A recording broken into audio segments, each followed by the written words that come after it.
Welcome to Shadowing English. Listen, learn, and improve your English effortlessly. Speak like a native.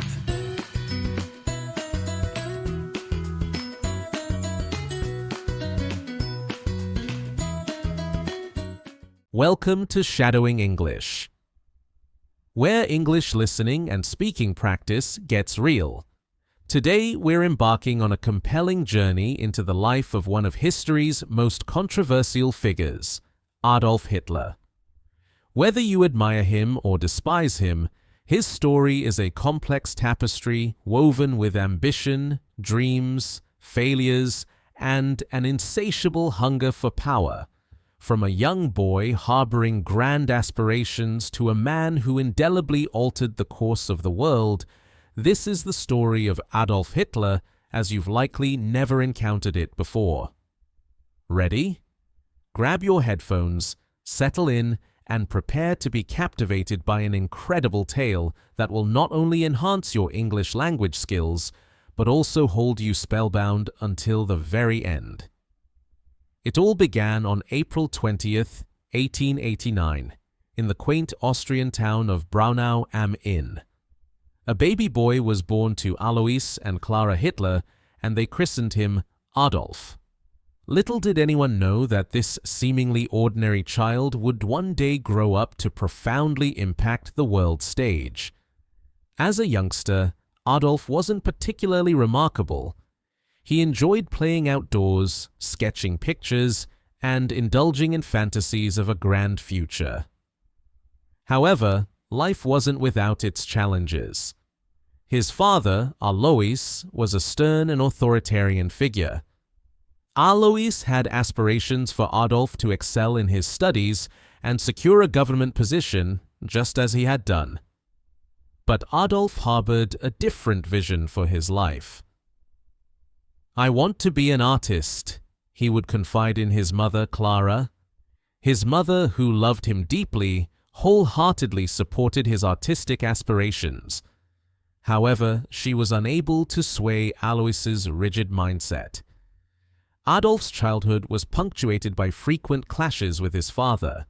His father would often exclaim, "Art is not a real job," and Adolf would retreat into silence, concealing his tears.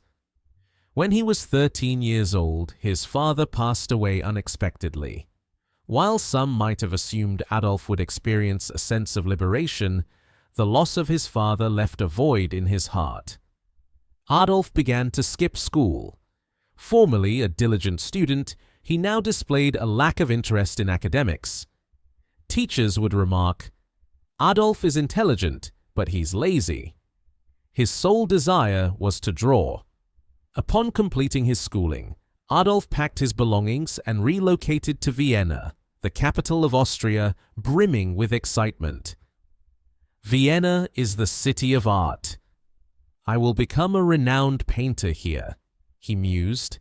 He applied to the Academy of Fine Arts, a prestigious art institution. However, when the results were released, his heart sank. He was rejected. The school's verdict was that his work was not of sufficient quality. Adolf felt deeply humiliated. "I'll try again," he resolved. But the following year, the school rejected him once more. He was utterly devastated.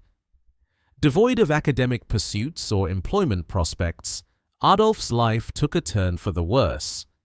He resided in cramped, unsanitary rooms and occasionally resorted to sleeping on the streets. He painted postcards and peddled them to tourists for meager earnings. "Why is life so unfair?" he often pondered.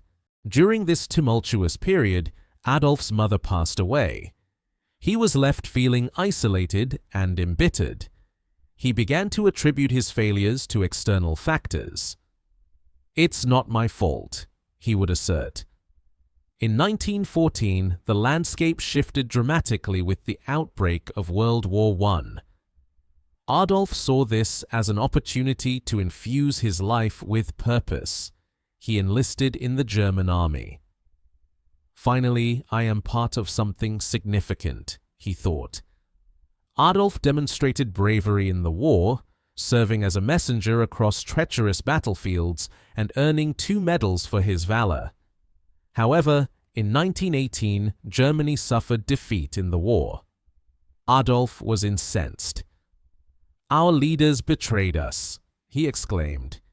He felt that Germany needed a strong leader to restore it to its former glory. Following the war, Adolf returned to Germany. The nation was in disarray, with widespread poverty and hunger. Many citizens were resentful of the war's outcome. Adolf recognized this as his chance to make an impact. He joined a small political group known as the German Workers' Party. Adolf possessed exceptional oratorical skills. When he spoke, people listened intently. His words were filled with anger, passion, and promises. "Germany will rise again," he would declare. Gradually, more and more people began to rally behind him. Adolf rebranded the group as the National Socialist German Workers' Party, also known as the Nazi Party. He designed their symbol, a red flag adorned with a black swastika. "This will become the most powerful symbol in the world," he proclaimed. His speeches gained widespread notoriety, attracting thousands of listeners. They placed their faith in his vision of a resurgent Germany. However, Adolf's ideas were deeply dangerous. He scapegoated specific groups of people for Germany's problems and advocated for a racially pure Germany exclusively for Germans. In the aftermath of World War I, Germany faced immense challenges. Unemployment was rampant, food prices soared, and many families struggled to make ends meet. The country was burdened with substantial reparations payments to other nations due to its defeat in the war. Germans were filled with anger and despair. Adolf Hitler recognized this collective pain and exploited it to his advantage. He told the people, "It's not your fault. I know who is to blame." His words offered a glimmer of hope, but they also fueled resentment towards others. Gradually, Adolf became a household name. He worked diligently to expand his party's influence, organizing large rallies and delivering impassioned speeches. "Germany can be great again," he thundered. People applauded and cheered, placing their trust in his vision. In 1923, Adolf attempted to seize control of the German government by force, an event known as the Beer Hall Putsch. However, the attempt failed, and Adolf was arrested and imprisoned for 9 months. While incarcerated, Adolf penned a book titled Mein Kampf, which translates to My Struggle. In this book, he articulated his ideologies, asserting that Germany needed to regain its power and that certain groups of people were enemies of the state. The book gained popularity, and many Germans began to subscribe to his ideas. Upon his release from prison, Adolf redoubled his efforts. The Nazi Party grew stronger, and by 1933, Adolf Hitler was appointed as the Chancellor of Germany, the country's highest office. This marked the beginning of a new era. Adolf pledged to create jobs, strengthen the military, and usher in a brighter future. The people trusted him, but they were unaware of his sinister plans. As Chancellor, Adolf implemented numerous changes. He oversaw the construction of roads, factories, and schools. More people found employment, and Germany began to exhibit signs of renewed strength. The people were pleased, hailing Hitler as a hero. However, behind this facade of success, Adolf harbored dangerous ambitions.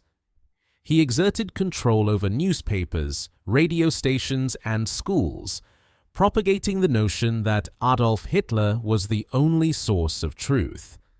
Those who dissented were punished or incarcerated. Adolf established a powerful army called the SS and a youth organization called the Hitler Youth, which indoctrinated young boys with Nazi ideology and trained them for combat. Throughout Germany, the swastika flag became ubiquitous, symbolizing Adolf's authority.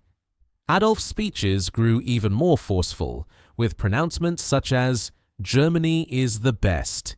We will rule the world." Crowds roared and chanted, "Heil Hitler." In 1939, Adolf made his most audacious move. He ordered his army to invade Poland. This act triggered the onset of World War II. Adolf's objective was to conquer all of Europe and establish Germany as the world's dominant power.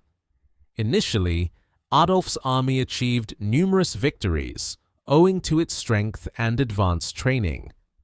However, as the war dragged on, circumstances began to deteriorate. Adolf had amassed too many adversaries.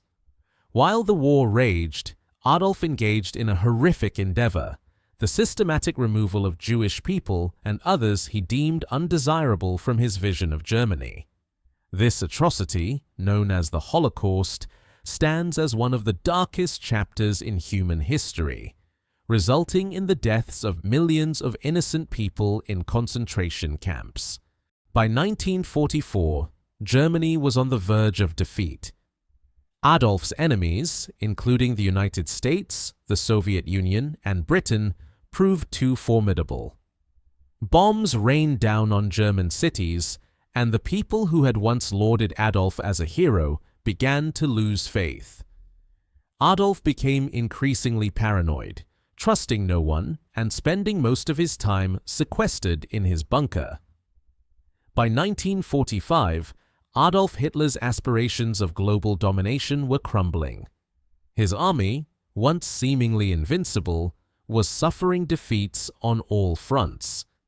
The Soviet Union, one of his most formidable foes, pushed the German army back from the east, while American and British soldiers launched attacks from the west. German cities were subjected to relentless bombing campaigns, and the population began to turn against Adolf. Why did we follow him? Many questioned. However, Adolf remained defiant, issuing orders to his generals from his bunker. "We will not surrender," he shouted. But deep down, even Adolf knew that the war was lost. In early 1945, Adolf took refuge in an underground bunker in Berlin. The bunker was cold and dimly lit, but it provided protection from the bombs. Inside, Adolf spent his time plotting strategies, even though there was little hope remaining. He was not alone. His most loyal followers were with him, including his girlfriend, Eva Braun. Eva had been at his side for many years, and although Adolf kept their relationship discreet, she loved him deeply even during his darkest hours. Outside the bunker, the sound of gunfire grew louder each day. The Soviet army was closing in on Berlin. "The end is near," whispered his advisors. Leaders from other countries implored Adolf to surrender and save the people of Germany, but Adolf refused. He believed that surrender was a sign of weakness. "If Germany loses, it is because the people were not strong enough," he said coldly. By April 1945, Berlin was completely surrounded. The Soviet army attacked the city from all directions, causing buildings to collapse, fires to rage, and people to flee for their lives. On April 29, 1945, Adolf made a surprising decision. He married Eva Braun in the bunker. It was a simple ceremony attended by only a few people. "You've always been by my side, Eva," Adolf said. Eva smiled, even though she knew that this was not a joyous occasion. Following the wedding, Adolf and Eva spent hours together, reminiscing about their lives and the events that had transpired. They both knew that the end was near. On April 30, 1945, Adolf made his final decision. He summoned his closest followers into the bunker and announced, "I will not be captured alive." Adolf believed that it was preferable to die than to be taken prisoner by his enemies. He and Eva retreated to a small room, and moments later they took their own lives. Adolf was 56 years old. When the Soviet soldiers reached the bunker, they discovered the bodies of Adolf and Eva. The war in Europe concluded shortly thereafter, with Germany surrendering on May 8, 1945. The people of Germany were left with nothing but ruins.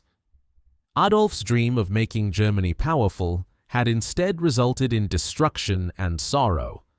Millions of lives were lost due to his actions. Following Adolf's death, the world worked to rebuild. Germany became a peaceful nation, and people remembered the horrors of the Holocaust and World War II to ensure that such events would never happen again. Today, Adolf Hitler's name serves as a reminder of the perils of hatred, unchecked ambition, and the abuse of power. Ultimately, his story teaches us that every decision we make shapes our future. Adolf's choices led to pain and loss, not only for himself, but for millions of others. This reminds us that every action, no matter how small, matters. We must choose wisely and always consider the impact our decisions have on others, as well as the importance of compassion and unity. Hate and division only tear people apart. The world is a much better place when we come together, respect each other, and work towards peace. Life is too short for anger and judgment. By being kind and understanding, we can create a future filled with hope, not regret. So remember, choose love over hate, humility over pride, and unity over division. These simple lessons can make our world a better place. This was the story of Adolf Hitler, a man whose life changed the world forever. It's a story of dreams, power, and the mistakes that led to tragedy. Remember, history is not just about the past. It teaches us how to build a better future.